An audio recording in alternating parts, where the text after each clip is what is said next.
السلام علیکم ورحمۃ اللہ وبرکاتہ. کیا حال ہے آپ سب کے؟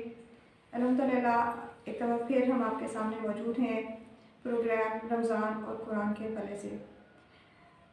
اور آج ہم دیکھیں گے مسلم فیملیز کے حوالے سے کہ اسلام اس حوالے سے کیا کانسیپٹ دیتا ہے، قرآن و سنت سے ہمیں کیا گائیڈ لائن ملتی ہے. جیسا کہ آپ جانتے ہیں موویز ڈراماز میں اور سوسائٹی میں ہمیں بہت سی چیزیں نظر آتی ہیں کہ مرد کا عورت پر ہاتھ اٹھانا یا ڈومیسٹک وائلنس کے نام سے بہت سی چیزیں ہمیں پتہ چل رہی ہوتی ہیں وقتاً فوقتاً. اور کچھ فیمنسٹ خواتین اس چیز کو نظر آتی ہیں کہتی ہوئی کہ اپنا کھانا خود گرم کریں، اپنے موزے خود دھوئیں. تو اگر ہم اسی چیز کو یورپ میں دیکھیں تو بچے جو ہیں وہ پیرنٹس کو اریسٹ کروا رہے ہوتے ہیں کہ ان کو آزادی نہیں ملی. تو ہم یہ دیکھیں گے اسلام ہمیں اس حوالے سے کیا گائیڈ لائن دیتا ہے، مسلم فیملی کا کیا کانسیپٹ ہے، خاندان معاشرے کیسے وجود میں آتے ہیں اور کیسے گروتھ کرتے ہیں. تو ہمارے ساتھ موجود ہیں الحمدللہ زاہدہ سلیم. ہم ان سے پوچھتے ہیں.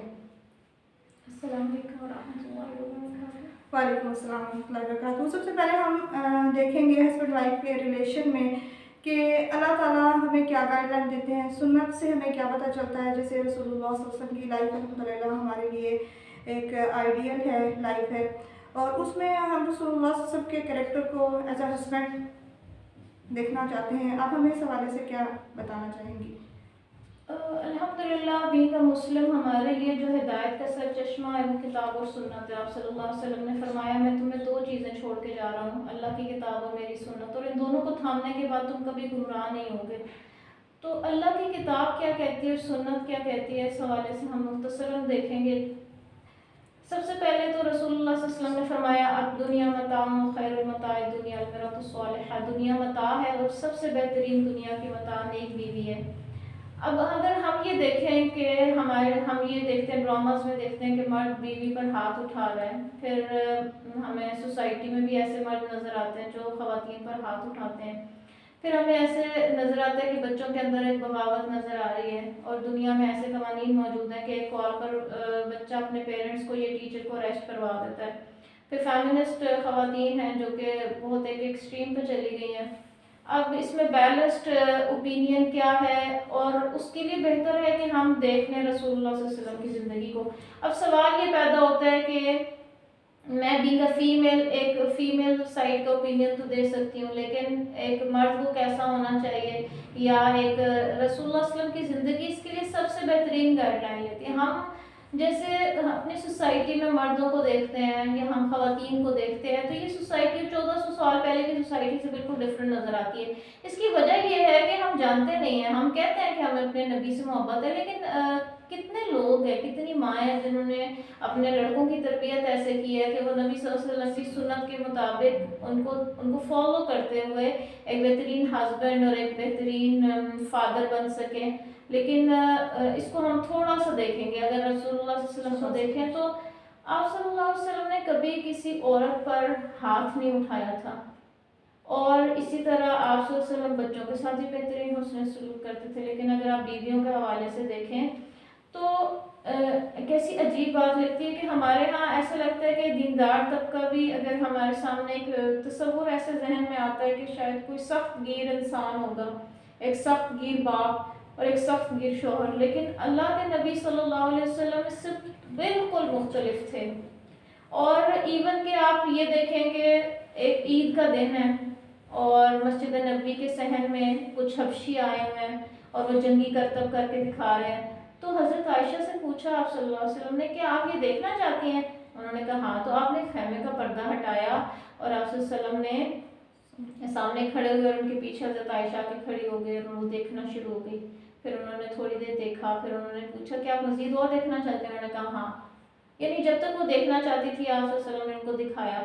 اچھا، اسی طرح سے آپ صلی اللہ علیہ وسلم حقوق کا بہت زیادہ خیال رکھتے تھے.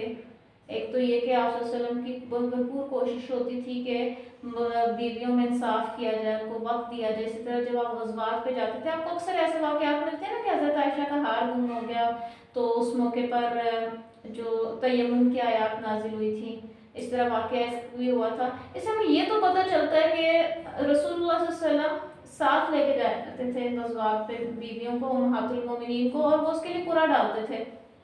تو یعنی آپ ان کو کمپنی بھی دیتے تھے.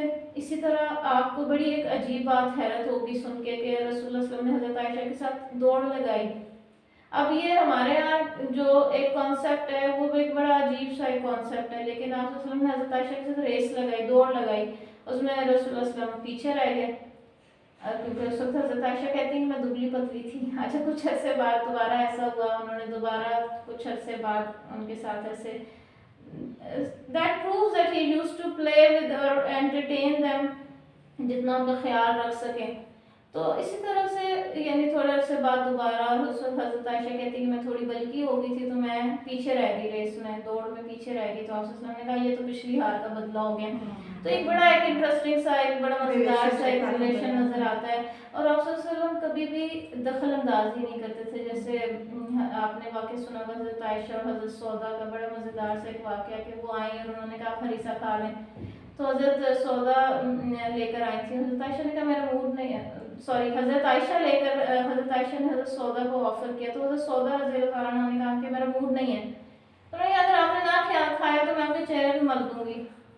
اور جب حضرت سودا نہیں مانی یعنی انہوں نے کہا کہ نہیں کھانا تو ان کے پیچھے بھاگے، ان کے چہرے پہ مل دیا. تو یہ ایک رسول اللہ سے موجود تھے، انہوں نے ایسے نہیں کہا کہ آپ لوگ کیا حرکتیں کر رہے ہیں یا اس میں انٹرفیئر نہیں کیا. ایک ہیومن سائیکالوجی ہوتی ہے نا، ایک آپ نے گھر میں آپ رہنا کہ ہیومن لیول پہ آپ کوئی ایک آرٹیفیشل سا ماحول تو نہیں ہوتا، لیکن آپ صلی اللہ علیہ وسلم جذبات کا خیال رکھتے تھے. ان کی حضرت عائشہ جیسے ان کی جو وائف تھی وہ نو عمر تھی تو ان کی عمر کے لحاظ سے وہ ان کو دیکھتے تھے گڑیوں سے کھیلتی تھی تو ان کو منع نہیں کرتے تھے کھیلنے سے. اسی طرح حضرت خدیجہ رضی اللہ عنہ تو سب سے پہلے جو آپ صلی اللہ علیہ وسلم کی پہلی وائف تھی، وہ کتنا زیادہ ایک ٹرسٹ ریلیشن تھا اور ایک کنسول کرنے والا ریلیشن تھا کہ جب آپ صلی اللہ علیہ وسلم کہتے نے کہا کہ مجھے غار حرا سے آنے کے بعد مجھے اپنی جان کا خطرہ ہے، تو انہوں نے ان کو کنسول کیا، ان کو تسلی دی کہ اللہ تعالیٰ آپ کو بالکل ہرگز تنہا نہیں چھوڑے گا. اور آپ صلی اللہ علیہ وسلم کی خوبیاں بتائیں. یہ تبھی ہوتا ہے نا، ایک بیوی اپنے شوہر کی خوبیاں تب بتاتی ہے جب وہ اس کا خیال رکھے گا، اس کے ساتھ ایک وارمتھ کا ریلیشن بھی ہوگا، ایک افیکشن کا ریلیشن بھی ہوگا، ایک ٹرسٹ کا بھی ریلیشن ہے. اور آپ دیکھیں کہ امہات المومنین کے ایسے واقعات بھی ملتے ہیں کہ کوئی ڈیمانڈ ہے، کچھ آ کے سب نے مل کر ڈیمانڈ کی، کوئی بات کہنا شروع کر دی کیونکہ ان کو معلوم تھا کہ ہم یہ حق رکھتی ہیں کہ ہم جب یہ بات کریں گے تو ہمیں آگے سے سنب نہیں کیا جائے گا، ہمیں آگے سے اسکولڈ نہیں کیا جائے گا. آپ صلی اللہ علیہ وسلم ان کے اوپینینس کو سنتے تھے. ایسے میں یہ کیسے ہو سکتا کہ ہم نے یہ آئیڈیا کہاں سے لیا کہ ایک شوہر کو سخت مزاج ہونا چاہیے؟ ہم نے یہ کانسیپٹ ہمارے اندر یہ کیسے آ گیا کہ ایک شوہر بیوی پر ہاتھ اٹھا سکتے ہیں؟ اسلام کے اندر تو یہ کانسیپٹ نہیں ہے. ہاں ہمارے اس آیت کو بہت زیادہ مینیپولیٹ کیا جاتا ہے کہ یہ قرآن کی ایک آیت ہے کہ اگر آپ ان کی سرکشی کا ڈر رکھیں تو ان کو ماریں، لیکن اگر آپ اس کی تفسیر کو دیکھیں تو اس میں یہ معلوم ہوتا ہے کہ جب عورت کے اندر یعنی ایک ریبیلیس ہو جائے عورت، پھر ایڈلٹری کی طرف جاری ہو اور آپ کو بہت زیادہ اس کی سرکشی کا ڈر ہو، تو وہ مارنے کا جو حکم ہے نا، اس میں حضرت ابن عباس رضی اللہ عنہ فرماتے ہیں کہ اس کا حکم یہ ہے، آپ صلی اللہ علیہ وسلم نے جو تعلیمات دی ہیں ان کے مطابق یہ ہے کہ اگر ماریں گے تو کس طرح سے کہ ان کو چہرے پہ نہ مارا جائے، کوئی زخم نہ آئے، اور وہ مسواک جیسی چیز ہو جس سے مارا جائے. اب یہ نہیں کہ چانڈا ماریں گے یا کوئی اور چیز، بلکہ آپ مسواک دیکھیں، مسواک کتنا کسی کو ہارم کر سکتی ہے. That is just a gesture of anger. آپ کو شو ہو جائے کہ غصہ آ رہا ہے آپ کو، لیکن ایسا نہیں ہے کہ کوئی اس قدر تکلیف پہنچائے. کیونکہ آپ صلی اللہ علیہ وسلم نے کہا کہ عورتوں کے معاملے میں اللہ سے ڈرو. تو میرا خیال ہے کہ اگر ہم آپ صلی اللہ علیہ وسلم کے اسوہ کو دیکھیں تو ہمیں بھی یہ چیز ظاہری بات ہے، اگر کوئی ماں سیکھ لے، سمجھ لے، سیرت نبی صلی اللہ علیہ وسلم کا مطالعہ کرے تو وہ اپنے بیٹے کو ویسا بنانے کی کوشش کرے گی. اور اگر مرد یہ سیرت کا مطالعہ کریں تو وہ یہ یاد رکھیں گے کہ اللہ کے نبی کا کیا سلوک تھا. اب دیکھیں خواتین کے اندر الحمدللہ اتنا کانفیڈنس تھا کہ وہ آ کے چاہے آپ صلی اللہ علیہ وسلم کی بیٹی ہیں، چاہے ان کی بیوی ہیں، چاہے صحابیات ہیں، وہ کوئی سوال پوچھتی تھی آ کے، وہ کوئی گلہ کر لیتی تھی، ناراضگی کا اظہار کرتی تھی، کیونکہ انہیں پتا تھا کہ یہ شخص جو سامنے بیٹھے ہمارے جذبات کا بھی، ہمارے اوپینین کا بھی، ہمارے رائے کا بھی احترام بھی کرے گا اور اس کو ویٹیج بھی دے گا. الحمدللہ ہم نے جو بات چیت سنی اس سے ہمیں اندازہ ہو رہا ہے کہ اسلام as a mother, as a wife, الحمدللہ کتنے حقوق دیتا ہے خاتون کو. تو ہم ان سے ایک کوشچن ضرور کریں گے اس حوالے سے کہ آپ کیا سجیسٹ کرتی ہیں کہ اس سوسائٹی میں اور آپ کی سوسائٹی میں جہاں پہ کمی آ رہی ہے وہ اینگلز کون سے ہو سکتے ہیں اور ہم ان کو کیسے اوور کم کر سکتے ہیں؟ اب دیکھیں کہ ہم کوئی بھی چیز جو ہمارے گھروں میں نظر آتی ہے، اب دیکھیں آپ کسی شادی پہ جاتے ہیں نا، آپ کو شادی دیکھ کے اندازہ ہوگا کہ یہاں پہ بہت سارے آئیڈیاز آپ نے کسی سیلیبریٹی کی شادی سے کاپی کیے ہیں.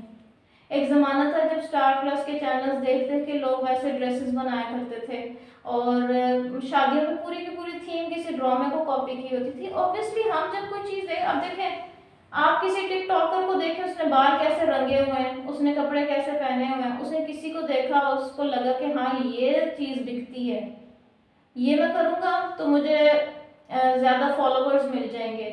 اب یوٹیوبرز کو دیکھیں، وہ جو چیز دیکھتے ہیں نا کہ اچھا ایک یوٹیوبر نے کی، اگر کسی نے پوڈ کاسٹ بنائی وہ بہت ہٹ ہو گئی، اب سب کے سب اسی کام پہ لگ گئے. یعنی جو چیز آپ دیکھتے ہیں ہم سب کاپی پیسٹ کر رہے ہیں. لیکن سوال یہ ہے کہ ہم کاپی پیسٹ کہاں سے کریں گے؟ ہم نے اپنے آئیڈیلز تبدیل کر لیے ہیں. تو آئیڈیلز ہم نے اب کس کو آئیڈیل بنا لیا؟ کسی لڑکی کے لیے آئیڈیل کوئی انسٹاگرامر ہو سکتی ہے، کوئی یوٹیوبر ہو سکتی ہے، کوئی ٹک ٹاکر ہو سکتی ہے، کوئی ٹی وی اسٹار ہو سکتی ہے، یا کوئی لڑکا ہے اس کے لیے کوئی ملٹی ملینئر ہے، کوئی موٹیویشنل اسپیکر ہے، کوئی اس کے لیے ایک موٹیویشن سورس آف موٹیویشن مل گیا. ہم نے جب اپنے آئیڈیلز کو ریپلیس کر دیا ہے تو وہاں سے یہ سارا مسئلہ خراب ہو گیا. ہم دیکھتے ہیں کہ جو بکس ہم پڑھتے ہیں موٹیویشنل اسپیکرز کی، کہ پیسہ کیسے بنائیں، ہم کامیاب شخصیت کیسے بنیں، ہم لیڈرشپ کوالٹیز کیسے حاصل کریں، تو ہم ان لوگوں کی بھی تو فلسفیز کو پڑھتے ہیں، ہم ان کی کتابوں کو پڑھتے ہیں، پھر ان کو اڈاپٹ کرتے ہیں تاکہ ہم کامیاب ہو جائیں. تو اگر ہم اپنے آئیڈیلز کو واپس وہیں پہ لے جائیں جس کو ہم نے آئیڈیلائز کرنا تھا، کیونکہ آئیڈیل آپ کس کو کریں گے؟ آئیڈیل ایک پرفیکٹ پرسنالٹی کو آئیڈیلائز کریں گے نا، جو آئیڈیل ہونے کا حق رکھتا ہے. تو اسی طرح اگر آپ ہسبینڈ وائف کے علاوہ اگر آپ فادر چائلڈ ریلیشن کو دیکھیں، آپ پیرنٹ چائلڈ ریلیشن کو دیکھیں، آپ یعقوب علیہ السلام کو دیکھیں، وہ کیسے باپ تھے کہ ان کا بیٹا آرام سے آتا ہے، ان کو بتاتا ہے میرا خواب، میں نے خواب دیکھا، اور باپ ان کے لیول پر آ کے بات کرتے ہیں، ان کو یہ کہتے ہیں کہ یعنی ایک بچہ کب یہ سمجھتا ہے کہ میں اپنا خواب جا کے باپ کو بتاؤں گا تو وہ سنے گا؟ اگر یہ باپ موبائل میں بزی ہے یا اخبار میں یا ٹی وی میں بزی ہے، یا وہ یہ کہتا ہے کہ اچھا بچوں کی بات ہے اس کو اگنور کر دیں، بچہ سمجھ کے ٹال دیں، تو بچہ تو یہ سمجھے گا کہ مجھے بات بتانی ہے تو اپنے فرینڈس کو بتانی ہے، کیونکہ باپ کو بتاؤں گا تو وہ تو مجھے بچہ سمجھ کے اگنور کر دے گا، میری بات کو سنی انسنی کر دے گا. اب حضرت لقمان حکیم کو دیکھیں، کتنے پیار سے بیٹے کو بیٹھ کے بتا رہے ہیں، شرک کا کانسیپٹ دے رہے ہیں، اللہ تعالیٰ کی عبادت کا کانسیپٹ دے رہے ہیں. تو جب ہم ان ہستیوں کو ان پرسنالٹیز کو اسٹڈی کریں گے تو ہم پتہ چلے گا کہ ہاں یہ لوگ ہیں جن کو ہم نے آئیڈیلائز کرنا ہے، ہم نے کیسے اپنے گھروں کو کیا شکل دینی ہے، یہ ہمارے آئیڈیلز ڈیسائیڈ کرتے ہیں. اگر ہم آج ایک شیلو سا ایک اپنا زندگی کا پرسپیکٹو بنا لیتے ہیں اور ایسے ہی لوگوں کو ہم اپنا آئیڈیل بنا لیتے تو ظاہر بات ہے پھر خاندانوں کو وہی حال ہوگا جو ہے. تو آئیڈیلز بدلنے کی ضرورت ہے کہ ہم بہتر لوگوں کو اپنا اور پرفیکٹ جو لوگ ہیں ان کو، اور پھر ضرور سیکھیں. یوسف علیہ السلام کیسے بات کرتے تھے اپنے باپ سے اور وہ کیسے اس کو ریسیپروکیٹ کرتے تھے وہ، اور پھر اس طرح حضرت لقمان حکیم بیٹھے ہیں وہ کیسے بات کر رہے ہیں. اور رسول اللہ صلی اللہ علیہ وسلم کو دیکھیں تو وہ تو سب سے بہترین مثال ہے کہ حضرت فاطمہ کو جب وہ جاتے تھے تو تب بھی مل کے جاتے تھے کسی غزوے سے، سفر سے واپسی پہ پھر ان کے گھر ہو کر آتے تھے. پھر آپ دیکھیں کہ ممبر پہ کھڑے ہیں حضرت حسن حسین رضی اللہ عنہما دونوں آئے ہیں، آپ اس میں انہوں نے خطبہ چھوڑا، نیچے اترے، دونوں کو اٹھایا اور پھر واپس آ گئے. محبت ہے نا. تو یہ محبت ہے جو الحمدللہ ہمیں نظر آتی ہے، اور ایک ایسی پرفیکشن ہمیں نظر آتی ہے، ایک ایسا ریلیشن نظر آتا ہے جس میں بچہ باپ پہ ٹرسٹ بھی کر سکتا ہے، باپ اس کو مڑ کے محبت کا اظہار بھی کرے گا، اس کی بات کو توجہ سے سنے گا بھی. جب اس طرح کا ریلیشن ہوگا تو چاہے بچہ ڈانٹ بھی دینا، باپ ڈانٹ بھی دینا، تو بچہ یہ نہیں کرے گا کہ پولیس کو کال کر لے، کیونکہ اس کو یہ ہوگا کہ یہ میرا سب سے بہتر کمپینین ہے جس سے میں جا کے بات کرنی ہے. الحمدللہ. اچھا ایک بات یہ ہے کہ اگر ہم ابھی سوسائٹی کی بات دیکھیں یا اگر ہم تھوڑا سا غور کریں تو جہاں سے معاملات پوری سوسائٹی کے خراب ہو رہے ہیں، وہ اصل میں خاندانی نظام ہی تباہ ہو رہے ہیں۔ تو آپ ان چیزوں کے علاوہ کیا سمجھتی ہیں کہ خاندانی نظام کیوں ٹوٹ رہے ہیں، کیوں خاندان ٹوٹ رہے ہیں، کیوں اتنی زیادہ ڈائیورس ریٹ بہت زیادہ ہو گیا ہے؟ تو کیا اس میں کیا 1% کی انوالومنٹ ہے یا دونوں طرف کا معاملہ جو ہے وہ اپسیٹ ہے؟ خاندانی نظام کو توڑنے کے لیے تو ظاہر بات ہے شیطان کا جو سب سے بڑا ہتھیار ہے، جو اس کا سب سے بڑا ہتھ کنڈا ہے، اور اس کے لیے جو سب سے بڑی کامیابی وہ یہی ہے کہ وہ خاندانی نظام کو توڑ دے، میاں بیوی کے درمیان میں جدائی ڈال دے، اور وہ اس کو اپنی سب سے بڑی کامیابی بھی سمجھتا ہے۔ تو خاندانی نظام تبھی ٹوٹ رہے ہیں نا کہ جب ہم نے ایک فینٹیسی کا لائف دیکھی کسی انسٹاگرام پہ، کسی ویڈیو میں، کسی یوٹیوبر کا بلاگ دیکھا، ہم نے کوئی ڈرامہ دیکھا، ہم نے کوئی ہالی ووڈ کی مووی دیکھی یا بالی ووڈ کی مووی دیکھی، ہم نے سوچا کہ لائف ایسی فینٹیسی ہے جیسی اس ڈرامے میں نظر آ رہی ہے۔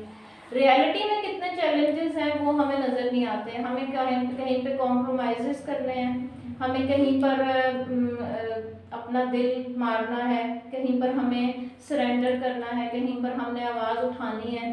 تو یہ اس سب چیزوں کا کمبینیشن ہے ایک لائف، اور اگر ہم اس میں سے ہم یہ سوچیں کہ اس کو فینٹیسائز کریں جیسے ایک ڈرامے میں دکھائی جاتی ہے، تو اوبیسلی پھر خاندانی نظام، پھر یہ کہ دوسری ریزن کیپٹلسٹک سوسائٹی ہے۔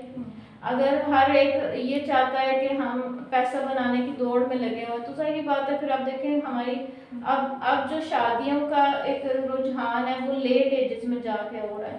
پھر آپ کی پرسنالٹی اس وقت ایک ڈیولپ ہو چکی ہوتی ہے، اس میں پھر فلیکسیبلٹی نہیں رہتی، جس کی وجہ سے پھر یہ مسئلہ ہمیں فیس کرنا پڑتا ہے۔ صحیح، الحمدللہ آج کی بات چیت سے ہمیں یہ اندازہ ہوا کہ اسلام کیسے پروموٹ کرتا ہے خاندانی نظام کو، اور کیسے ایک انسان کے کردار کے پیچھے ایک خاندانی نظام کا کتنا بڑا ہاتھ ہوتا ہے الحمدللہ۔ لیکن اس کے ساتھ ساتھ ہمیں الحمدللہ اس بات کی بھی انڈرسٹینڈنگ ہوئی کہ اگر ہم قرآنی تعلیمات سے، اگر ہم اسلام کے دیے گئے اصولوں سے انحراف کریں گے، تو چاہے وہ ایک مرد ہو چاہے وہ ایک عورت ہو، جب وہ اپنی ذمہ داریوں کو، اپنی رسپانسبلٹیز کو انڈرسٹینڈ نہیں کریں گے، وہ سیکھیں گے نہیں، انہیں نہیں پتا کہ اللہ تعالیٰ نے انہیں کیا حقوق دیے اور کیا فرائض دیے، تو معاشرے اپنی اصلاح نہیں کر سکتے۔